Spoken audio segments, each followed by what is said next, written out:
दादी जान, क्या हुआ?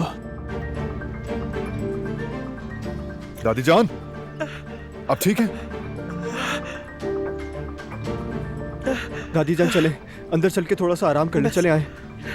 बस सर चक्कर आ गया था बच्चों। आराम से। चलो अंदर चलो। संभल के।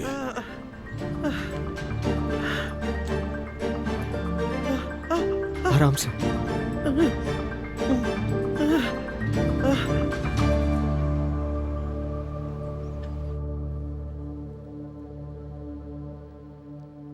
बैठिए यहाँ।